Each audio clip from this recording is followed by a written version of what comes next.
आज के इस विश्लेषण में आपका स्वागत है। कभी सोचा है कि पुराने दौर के फैसले और आज की सुपर एडवांस टेक्नोलॉजी जब आपस में टकराते हैं तो क्या होता है? चलिए आज यही समझते हैं कि कैसे ये दोनों मिलकर आज के वैश्विक संकटों को जन्म देते हैं। अप्लाइड हिस्ट्री नेटवर्क द्वारा बताया गया एमएस ट्वर्स्की का एक बड़ा ही मशहूर कथन है, जो बीते हुए कल की घटनाओं से हैरान नहीं होता, उसके लिए आने वाला कल हैरानियों से भरा होगा। बड़ी गहरी बातें है ना।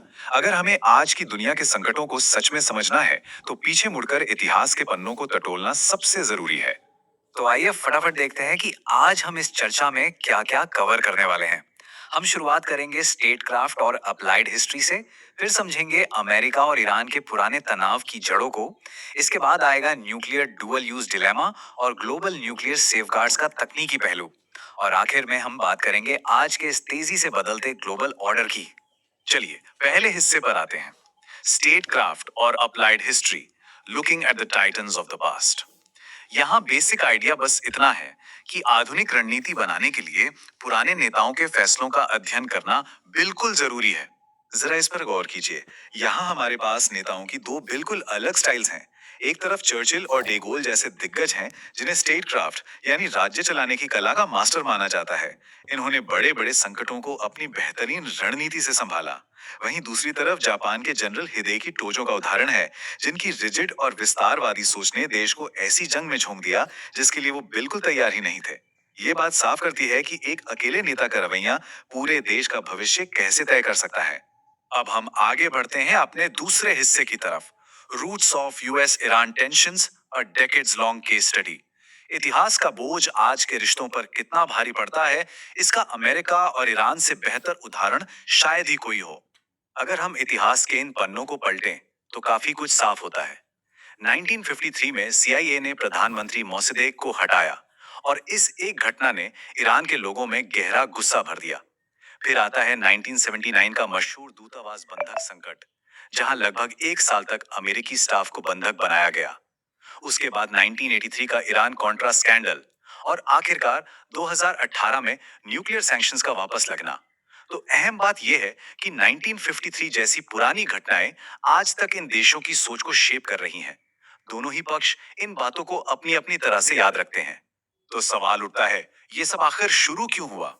इसके पीछे कुछ बड़े कारण हैं, जैसे तेल के भंडारों पर कब्जा करने की होड़, धार्मिक और सेक्युलर सोच के बीच का टकराव और मिडिल ईस्ट में अपना दबदबा बनाए रखने की कोशिश। लेकिन सबसे चौंकाने वाली बात क्या है पता है? इन सभी विवादों का आखिरी नतीजा वहां आकर रुकता है जिसका आज सबको सबसे ज्यादा डर है, परमाणु शस्त्रीकरण, यानी नए न्यूक्लियर हथियारों की चाह। और दोस्तों, यहीं से हम अपने तीसरे हिस्से में कदम रखते हैं, the nuclear dual use dilemma, energy versus weaponisation.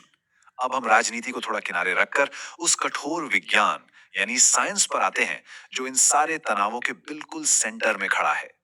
यहाँ हमें न्यूक्लियर फिजन यानी परमाणु विखंडन को समझना होगा।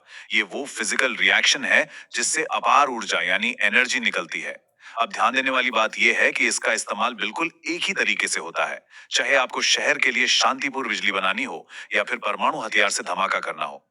ये सच में डराने वाली बात है कि शांति से बिजली बनाने और विनाशकारी हथियार बनाने के बीच की जो टेक्निकी छलांग है, वो सच में बहुत ही छोटी है। अब इस स्लाइड में सबसे दिलचस्प और हैरान करने वाली चीज क्या है पता है?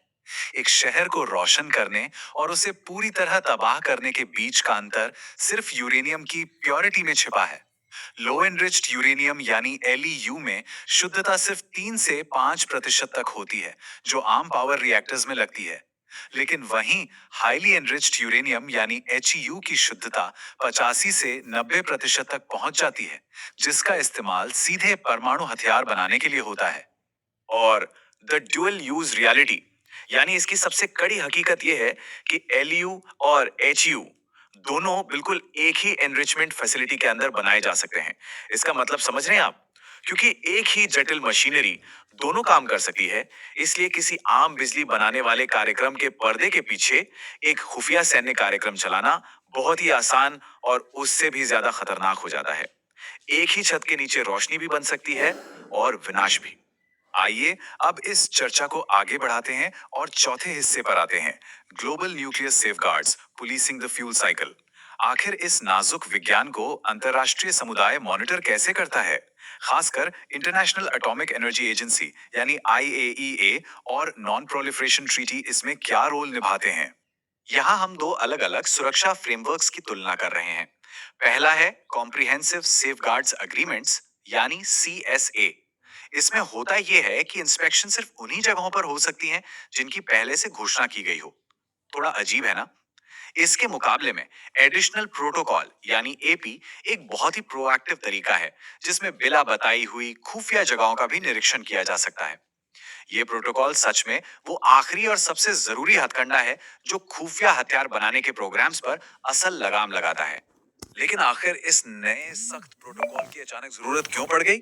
इस बदलाव का सबसे बड़ा कारण था इराक का खुफिया परमाणु कार्यक्रम, जिसका पता 1991 के गल्फ वॉर के बाद चला।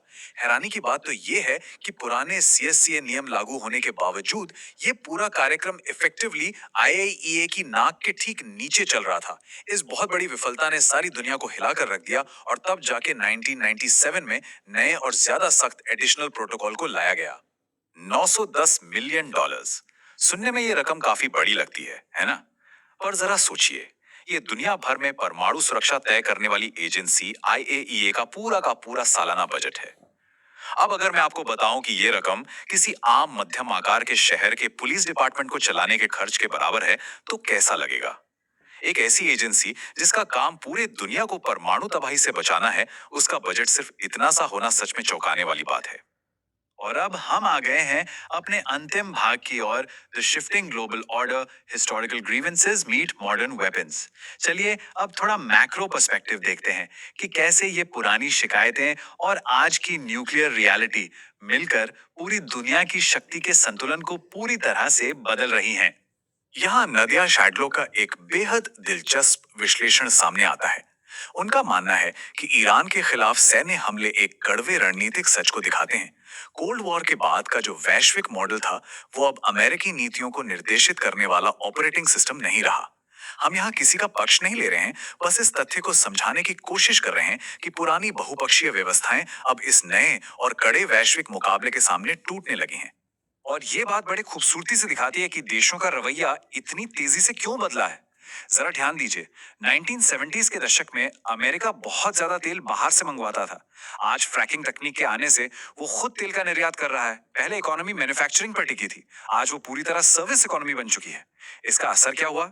मिडिल ईस्ट के तेल पर आर्थिक निर्भरता दशकों में काफी कम हो गई है। और इस एक अकेले बदलाव ने आज देश युद्ध और संकटों पर कैसे प्रतिक्रिया देते हैं, इस बात को जड़ से बदल दिया है। तो दोस्तों, इस नए युग की खासियतें क्या हैं?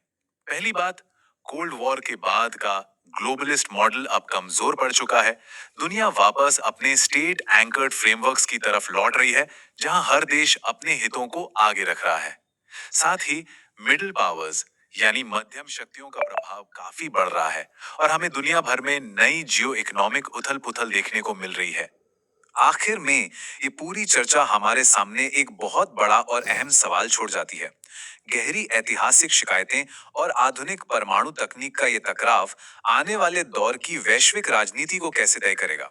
क्या हम इतिहास से सीखकर आने वाले संकटों को सच में रोक पाएंगे? इस पर जरूर सोचिएगा। आज के इस विश्लेषण में हमारे साथ जुड़ने के लिए बहुत बहुत शुक्रिया। ऐसे ही नए सवाल उठाते रहिए और खुद से पूछते रहिए।